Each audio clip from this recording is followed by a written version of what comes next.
Hello friends, welcome to exam stock. तो guys, आप सभी का हार्दिक स्वागत है आपके अपने यूट्यूब चैनल एग्जाम स्टॉक पर। तो गाइस, मैं आपके सामने नया कोर्स लाने जा रहा हूं जो कि आपके एग्जाम पॉइंट ऑफ व्यू से बहुत ही महत्वपूर्ण होने वाला है कोर्स ये। तो गाइस, इस कोर्स में मैं आपके साथ एनटीपीसी और ग्रुप डी में जो भी प्रीवियस ईयर के क्वेश्चन आए हुए हैं वो सारे क्वेश्चन यहाँ पर डिस्कस किए जाएंगे।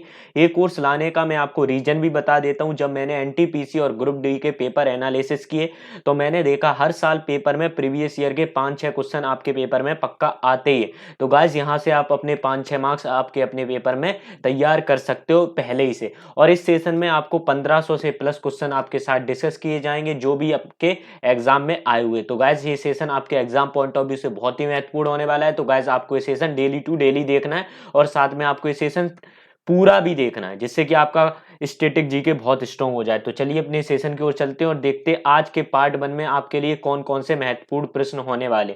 तो गाइस, आज का अपना पहला प्रश्न है जिसमें आपसे पूछा जा रहा है उच्च न्यायालय की प्रथम महिला न्यायाधीश कौन थी। ये क्वेश्चन आपके एनटीपीसी एग्जाम में आया हुआ है। Who was the first female जज ऑफ हाई कोर्ट। जो अपना हाई कोर्ट होता है उसकी पहली महिला जज कौन थी, उनका आपको नाम बताना है। मैं 5 सेकंड आपको भी दे रहा हूं, आप भी बता सकते हो हमारे कमेंट बॉक्स में इसका आंसर। तो गाइज, इसका आंसर होगा अन्ना चंडी। अन्ना चंडी जो थी पहली फीमेल जज थी किसकी, अपने हाई कोर्ट की। तो ये आपके एग्जाम में आ चुका और पेपर पॉइंट ऑफ व्यू से बहुत ही इंपॉर्टेंट है क्योंकि यहाँ पर फर्स्ट फीमेल की बात की जा रही है। ये स्टैटिक जी के, ये कभी भी आ सकता है और कोई से भी एग्जाम में आ सकता है। नेक्स्ट क्वेश्चन की ओर बढ़ते हैं जिसमें आपसे पूछा जा रहा है what is the full form of NSA. NSA का पूर्ण रूप क्या है। पहला ऑप्शन है central reserve police force, national security agency, national industrial security agency या फिर इनमें से कोई नहीं। आपके पास 4 ऑप्शन है, फटाफट से इसका उत्तर दीजिए हमारे कमेंट बॉक्स में। आपके पास सिर्फ 5 सेकंड है सिर्फ। तो गाइज, इसका आंसर होगा नेशनल सिक्योरिटी एजेंसी जो यूनाइटेड स्टेट ऑफ अमेरिका के अंदर है, जिसका एनएसए का फुल फॉर्म होगा नेशनल सिक्योरिटी एजेंसी। तो आपको पता होना चाहिए, ये भी आपके एनटीपीसी में पूछा गया क्वेश्चन है। नेक्स्ट क्वेश्चन की ओर बढ़ते हैं जिसमें आपसे पूछा जा रहा है गुब्बारे में कौन सी गैस भरी जाती है। नाइट्रोजन या फिर हाइड्रोजन या फिर हीलियम या फिर इनमें से कोई नहीं। तो आपको बताना है इसका भी आंसर। 5 सेकंड है आपके पास, फटाफट से दीजिए इसका उत्तर। तो गाइज, इसका आंसर होगा हीलियम। हीलियम जो गैस होती है वो अपने बैलून्स के अंदर भरी जाती है। जब आपने उड़ते हुए हवा में देखे होंगे बैलून्स, उनके अंदर हीलियम गैस होती है और हीलियम गैस सबसे हल्की गैस भी होती है। तो आपको इतनी जानकारी और होनी चाहिए इस क्वेश्चन से। नेक्स्ट क्वेश्चन की ओर बढ़ते हैं जिसमें आपसे पूछा जा रहा है चोल वंश का अंतिम राजा कौन है। आपसे पूछा जा रहा है the last king of Chola dynasty. Chola dynasty का अंतिम राजा कौन था। तो पहला ऑप्शन है महाराणा प्रताप, राजेंद्र चोल, उदय सिंह चोल या फिर इनमें से कोई नहीं। आपको फटाफट से इसका आंसर देना है, 5 सेकंड है आपके पास मात्र। तो गाइज, इसका आंसर होगा राजेंद्र चोल। जो राजेंद्र चोल थर्ड थे वो चोला डायनेस्टी के लास्ट रूलर थे, लास्ट किंग थे। आपको इतना पता होना चाहिए। ये भी क्वेश्चन आ चुका है आपके एग्जाम में। नेक्स्ट क्वेश्चन की ओर बढ़ते हैं जिसमें आपसे पूछा जा रहा है सबसे तेज टेस्ट शतक का रिकॉर्ड कौन रखता है। आपसे क्वेश्चन पूछ रहा है फास्टेस्ट टेस्ट 100 किसके द्वारा बनाया गया है ये रिकॉर्ड। पहला ऑप्शन है विराट कोहली, दूसरा ब्रेंडन मैकुलम, तीसरा वीरेंद्र सहवाग या फिर इनमें से कोई नहीं। आपको 5 सेकंड है आपके पास, फटाफट से दे दीजिए इसका भी आंसर आप। तो गाइज, इसका आंसर होगा ब्रेंडन मैकुलम। ब्रेंडन मैकुलम जो न्यूजीलैंड के प्लेयर हैं, इनके द्वारा सबसे फास्टेस्ट टेस्ट 100 बनाया गया था टेस्ट मैच में। तो आपको ये भी पता होना चाहिए। नेक्स्ट क्वेश्चन की ओर बढ़ते हैं। इसमें आपसे पूछा जा रहा है नागालैंड की आधिकारिक भाषा कौन सी, मतलब ऑफिशियल लैंग्वेज कौन सी है नागालैंड की। ये आपसे क्वेश्चन पूछ रहा है। अंग्रेजी या फिर तमिल या फिर बंगाली या फिर इनमें से कोई नहीं। आपको 5 सेकंड दे रहा हूं, फटाफट से इसका उत्तर दीजिए। हर क्वेश्चन के लिए आपको 5 सेकंड दिए जाएंगे, मैं बार बार नहीं बोलूंगा, तो आप इस बात को याद रखिए। तो गाइज, इसका आंसर होगा इंग्लिश। इंग्लिश जो भाषा है वो नागालैंड की ऑफिशियल लैंग्वेज है। आपके पेपर में आ चुका है और बहुत ही इंपॉर्टेंट क्वेश्चन है। कोई भी भरोसा ही नहीं करता कि नागालैंड की जो ऑफिशियल लैंग्वेज है वो इंग्लिश हो सकती है। हर कोई अलग अलग टाइप की लैंग्वेज समझता है कि बंगाली होगी या तमिल फिर होगी, क्योंकि इंग्लिश लैंग्वेज जो है ना वो विदेशी लैंग्वेज, इसलिए कोई इसे ऑफिशियल लैंग्वेज नहीं समझता है अपने नागालैंड की। तो ये नागालैंड की ऑफिशियल लैंग्वेज है। नेक्स्ट क्वेश्चन की ओर बढ़ते हैं जिसमें आपसे पूछा जा रहा है विद्युत धारा को मापने के लिए किस उपकरण का उपयोग किया जाता है। Device used to measure current. Lactometer, galvanometer, thermometer या फिर इनमें से कोई नहीं। तो गाइस, इसका आंसर होगा गैल्वेनोमीटर। गैल्वेनोमीटर से करंट को मेजर किया जाता है। भैया आपसे एक बार और मैं चीज पूछ लेता हूं, करंट की एसआई यूनिट क्या होती है। करंट की एसआई यूनिट क्या होती है, ये भी क्वेश्चन आपके एग्जाम में पूछा जा चुका है। करंट की एसआई यूनिट एम्पियर होती है, आपको बता दूं गैल्वेनोमीटर से इसे माप किया जाता है और एसआई यूनिट एम्पियर होती है, आपको इतना पता और होनी चाहिए। नेक्स्ट क्वेश्चन की ओर बढ़ते हैं, जिसमें आपसे पूछा जा रहा है भारत का कौन सा राज्य कच्चे रेशम का सर्वाधिक उत्पादन करता है। आपसे पूछ रहा है highest producer of raw silk, raw silk सबसे ज्यादा कहां पे उत्पन्न होती है, तो आपको बताना है पहला ऑप्शन केरला, आंध्र प्रदेश, कर्नाटक या फिर महाराष्ट्र। चार ऑप्शन है आपके पास, फटाफट से इसका आंसर दीजिए हमारे कमेंट बॉक्स में। तो गाइज इसका उत्तर होने वाला है कर्नाटक जो है अपना, वो हाईएस्ट प्रोड्यूसर है किसका, रॉ सिल्क का। तो आपको पता होना चाहिए, आपके एग्जाम में बहुत बार पूछा जा चुका है और हर बार ये क्वेश्चन आता ही है, और ये एनटीपीसी और ग्रुप डी में ऑलरेडी आ चुका है, इसलिए मैंने ये क्वेश्चन को रखा है। नेक्स्ट क्वेश्चन में आपसे पूछा जा रहा है मानव शिशु के पास कितनी हड्डियां होती है। जो न्यू ब्रॉर्न बेबी होता है ना, उसके पास कितनी हड्डियां होती है, जो नया पैदा हुआ बच्चा होता है उसके पास कितनी हड्डियां होती हैं, 206, 234, 276, 354। ये बहुत ही कंफ्यूजन वाला क्वेश्चन है और हर बार स्टूडेंट इस क्वेश्चन को गलत करके ही आते हैं अपने एग्जाम। अब मैं बता दूंगा क्यों गलत करके आते हैं। तो गाइज इसका आंसर होगा 270 जो हड्डियां होती हैं किसके अंदर, ह्यूमन बेबी के अंदर। वहीं आपको मैं बता दूं ये 270 हड्डियां रिड्यूस होके एडल्ट के अंदर कितनी हो जाती हैं, 206। तो आप लोग हमेशा कंफ्यूज रहते हो एडल्ट और ह्यूमन बेबी के अंदर। तो ह्यूमन बेबी का पूछे तो 276, एडल्ट का पूछे तो 206। अब आपको लगाना है, आज से कंफ्यूजन दूर कर लीजिए आप अपना। नेक्स्ट क्वेश्चन की ओर बढ़ते हैं, स्वराज पार्टी के संस्थापक कौन थे। Who was the founder of Swaraj party. C Rajagopalachari, Motilal Nehru, Lala Lajpat Rai या फिर महात्मा गांधी। आपके पास चार ऑप्शन है, फटाफट से उत्तर दीजिए इसका। स्वराज पार्टी के संस्थापक कौन थे, क्वेश्चन आपसे ये पूछ रहा है, फाउंडर ऑफ स्वराज पार्टी। तो गाइस इसका आंसर होगा सी राजगोपालचारी थे, जो स्वराज पार्टी के फाउंडर थे। तो आपको पता होना चाहिए, क्वेश्चन बहुत ही इंपॉर्टेंट है, बहुत बार एग्जाम में पूछा जा चुका है। स्वराज पार्टी के फाउंडर कौन थे, सी राजगोपालचारी।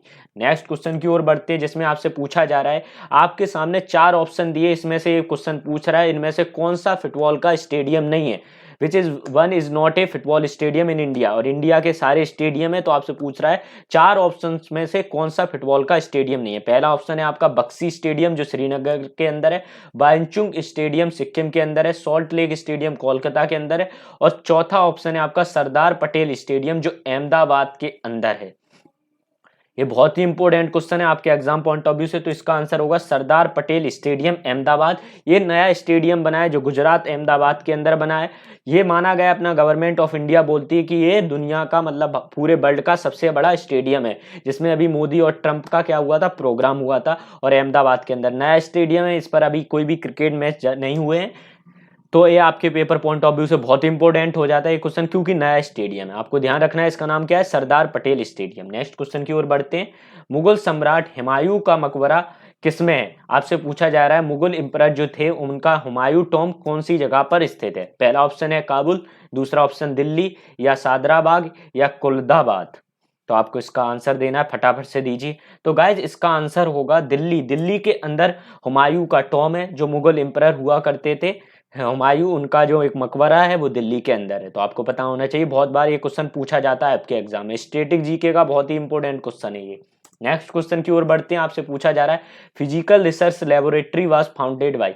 जो भौतिक अनुसाधन प्रयोगशाला किसके द्वारा स्थापित की गई थी, आपसे क्वेश्चन ये पूछ रहा है। पहला ऑप्शन एस.के. मित्रा, सी.वी. रमन, होमी जहांगीर भाभा या विक्रम साराभाई। तो आपको इसका आंसर देना है फटाफट से, 5 सेकंड है मात्र आपके पास। तो गाइज इसका आंसर होगा विक्रम साराभाई के द्वारा फिजिकल रिसर्च लेबोरेटरी को स्थापित किया गया था। अब नेक्स्ट क्वेश्चन की ओर बढ़ते हैं। नेक्स्ट क्वेश्चन में आपसे पूछा जा रहा है, जो अपनी वर्ल्ड हेरिटेज साइट है अपनी क्या दूसरे जगह की है, पशुपतिनाथ टेम्पल बोला जाता है। ये पशुपतिनाथ जो टेम्पल है वो कौन सी जगह पर स्थित है, आपसे क्वेश्चन ये पूछ रहा है। वो एक वर्ल्ड हेरिटेज साइट भी है। तो आपके ऑप्शन है पेशावर, काबुल, काठमांडू या मुल्तान। मुल्तान आपका पाकिस्तान के अंदर आता है। और मैं आपसे एक क्वेश्चन और पूछ रहा हूँ, मुल्तान के सुल्तान कौन से क्रिकेटर को बोला जाता है। आपको इसका भी आंसर देना है हमारे कमेंट बॉक्स में फटाफट से। तो गाइज मैं आपको बता दूं, जो पशुपतिनाथ मंदिर है वो अपना काठमांडू नेपाल के अंदर स्थापित है। काठमांडू जो नेपाल के अंदर आता है, नेपाल की कैपिटल है काठमांडू, वहां पर पशुपतिनाथ टेम्पल है। और मैं ही आपको बता दूं, मुल्तान के सुल्तान जो अपने वीरेंद्र सहवाग थे उन्हें कहा जाता है, क्योंकि इन्होंने टेस्ट क्रिकेट में पाकिस्तान के मुल्तान के अंदर 300 रन बनाए थे, इसलिए उन्हें कहा जाता है। नेक्स्ट क्वेश्चन की ओर बढ़ते हैं जिसमें आपसे पूछा जा रहा है डैश भारत का पहला उपग्रह भारतीय निर्माता प्रक्षेपण यान से प्रक्षेपित किया गया था। आपसे पूछा जा रहा है इंडिया की ऐसी फर्स्ट सैटेलाइट बताइए जो इंडिया के बनाए हुए व्हीकल के द्वारा लॉन्च की गई थी। तो आपके पास ऑप्शन है आर्यभट्ट, रोहिणी, भास्कर 1 या इनसैट 1 ए। आर्यभट्ट तो आपको पता होगी भारत की पहली सैटेलाइट थी जो लॉन्च की गई थी, पर इसमें क्वेश्चन में आपसे पूछ रहा है इंडिया की सैटेलाइट बतानी और इंडिया के बने हुए ही व्हीकल से लॉन्च की गई हो। तो गाइज इसका आंसर होगा रोहिणी, वो सैटेलाइट थी जो इंडिया की पहली सैटेलाइट थी जो इंडिया के बने हुए व्हीकल से लॉन्च की गई थी। अब नेक्स्ट क्वेश्चन की ओर बढ़ते हैं जिसमें आपसे पूछा जा रहा है भारत में पहली बार किस वर्ष राष्ट्रीय मंडल खेल की मेजबानी की थी। पहली बार भारत के अंदर कॉमनवेल्थ गेम्स कब हुए थे और कौन से सन ने इसकी मेजबानी की थी, क्वेश्चन आपसे ये पूछ रहा है। इसमें तो आपसे सन पूछा जा रहा है कौन सी सन में भारत ने कॉमनवेल्थ गेम को पहली बार होस्ट किया था। तो आपको इसका आंसर देना है फटाफट से गाइस। तो इसका आंसर होगा 2010 के अंदर दिल्ली में कॉमनवेल्थ को आयोजित किया गया था और दिल्ली ने इसे होस्ट किया था, अपने भारत के अंदर हुए थे 2010 में। आपके पेपर पॉइंट ऑफ व्यू से बहुत ही इंपॉर्टेंट क्वेश्चन है ये। नेक्स्ट क्वेश्चन की ओर बढ़ते हैं जिसमें आपसे पूछा जा रहा है किस भारतीय राज्य की मुख्यमंत्री बनने वाली पहली महिला थी। आपसे क्वेश्चन पूछ रहा है वो कौन सा राज्य था जहां पर पहली बार महिला मुख्यमंत्री बनी थी और उनका आपको नाम भी बताना और साथ में मेरा क्वेश्चन आपसे आपको राज्य भी बताना है कौन से राज्य में पहली महिला मुख्यमंत्री बनी थी अपने भारत की। तो आपको बताना है नंदिनी सत्यपति, मायावती, सुषमा स्वराज या सुचित्रा कृपलानी। आपके पास 4 ऑप्शन है, फटाफट से इसका उत्तर दीजिए। तो गाइज इसका उत्तर होगा सुचित्रा कृपलानी। सुचित्रा कृपलानी भारत की पहली चीफ मिनिस्टर थी जो कि उत्तर प्रदेश में बनी थी। तो आपके पेपर पॉइंट ऑफ व्यू से बहुत ही इंपॉर्टेंट हो जाता है क्वेश्चन। ये क्वेश्चन स्टैटिक जीके में आता ही रहता है, एनटीपीसी हो गया, ग्रुप डी हो गया, इन पेपरों में तो इस क्वेश्चन को आना ही है। नेक्स्ट क्वेश्चन की ओर बढ़ते हैं जिसमें आपसे पूछा जा रहा है 1026 ईस्वी में प्रसिद्ध सोमनाथ मंदिर पर किसने हमला किया और लूट लिया। आपसे पूछा जा रहा है 1026 एडी के अंदर एक प्रसिद्ध सोमनाथ मंदिर था, उसके ऊपर किसके द्वारा हमला किया गया था और उस सोमनाथ मंदिर में जो भी धन संपदा थी उसको लूट लिया गया था। तो आपके सामने ऑप्शन है मोहम्मद गौरी, महमूद गजनी, चंगेज खान या नादिर शाह। तो आपको ऑप्शन देना है फटाफट से, इसका उत्तर क्या होगा। तो गाइज इसका उत्तर होगा महमूद गजनी। महमूद गजनी ने 1026 एडी में सोमनाथ टेम्पल जो अपना गुजरात के अंदर आता है उसके ऊपर अटैक करके यहाँ की धन संपदा लूट ली थी। वही महमूद गजनवी की मैं आपको एक रोचक तथ्य बता दूं कि इनके द्वारा भारत के ऊपर 17 बार आक्रमण किया गया था और ये जो मोहम्मद गौरी थे उनके ये गुलाम थे। तो आपको ये भी पता होना चाहिए। और इनका लास्ट जो मतलब इन्वेंशन या आक्रमण बोल दूं तो वो जाटों के खिलाफ था। तो आपको ये भी पता होना चाहिए। नेक्स्ट क्वेश्चन की ओर बढ़ते हैं। सैयद वंश की स्थापना किसने की थी। आपसे पूछ रहा है who founded the Syed dynasty. Who was नहीं है, who founded the Syed dynasty. Syed dynasty को किसके द्वारा स्थापित किया गया था या फिर इसके फाउंडर कौन थे। तो निजम शाह, महमूद बिन फारिद या खिज्र खान या बहलूल खान।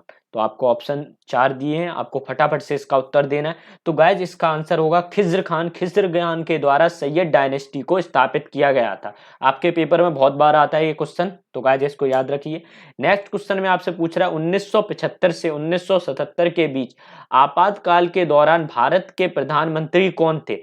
चरण सिंह, इंदिरा गांधी, मोरारजी देसाई या फिर राजीव गांधी। जब इंडिया में पहली बार इमरजेंसी आई थी 1975 से 1977 के बीच, तो उस समय भारत की प्रधानमंत्री कौन थे या फिर कौन थी। तो आपको इसका उत्तर देना है फटाफट से। तो गाइज इसका उत्तर होगा उस टाइम इंदिरा गांधी अपने भारत की प्राइम मिनिस्टर थी। तो ये आपके एग्जाम पॉइंट ऑफ व्यू से बहुत ही इंपॉर्टेंट क्वेश्चन है। नेक्स्ट क्वेश्चन की ओर बढ़ते हैं जिसमें आपसे पूछा जा रहा है खाना पकाने के लिए निम्नलिखित में से किसका उपयोग किया जाता है। जो अपन कुकिंग करते हैं उसमें कौन सी गैस का उपयोग किया जाता है। Liquefied natural gas, compressed natural gas या लिक्विफाइड पेट्रोलियम गैस या कंप्रेस्ड पेट्रोलियम गैस। फटाफट से इसका उत्तर देना है आपको। तो गाइज इसका उत्तर होगा लिक्विफाइड पेट्रोलियम गैस, जिसका खाना बनाने के लिए यूज किया जाता है, जिसका शॉर्ट फॉर्म में बोला जाता है एलपीजी। आपने सुना होगा एलपीजी का खाना बनाने में यूज किया जाता है। ये भी आपके एनटीपीसी में आया हुआ क्वेश्चन है। नेक्स्ट क्वेश्चन की ओर बढ़ते हैं जिसमें आपसे पूछा जा रहा है स्वतंत्र भारत के पहले रक्षा मंत्री कौन थे। आपसे क्वेश्चन पूछ रहा है जब इंडिया इंडिपेंडेंट हो गया था तो उसके पहले फर्स्ट डिफेंस मिनिस्टर कौन थे। सी राजगोपालचारी या बलदेव सिंह या श्री जग जीवन राम, सरदार वल्लभ भाई पटेल। तो आपको इसका आंसर देना है। इंडिपेंडेंट इंडिया का पूछा है, पहले डिफेंस मिनिस्टर जब भारत स्वतंत्र हो गया था उसके बाद।